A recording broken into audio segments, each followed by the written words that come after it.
stakeholder involvement is key. And communication is important because that creates perceptions they have. It's hard to talk about best practices because best practices say they will work always, and it's not. It's a discovery process. What works with your stakeholders now may not work with them later. What works for some other organization stakeholders may work for you too, or may work not. So it's a discovery process. However, there are some key principles that you keep in mind. One of them is, of course, to make the communication part of your rhythm.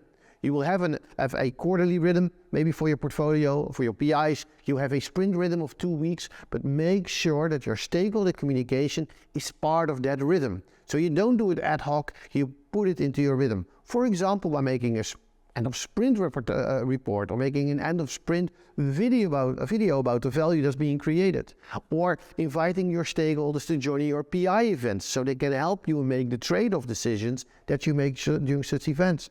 Also for your portfolio decisions. So it's not very strange to have every 2 or 3 or 4 times a year a portfolio meeting where you also invite your stakeholders and let them help you make your trade-off decisions.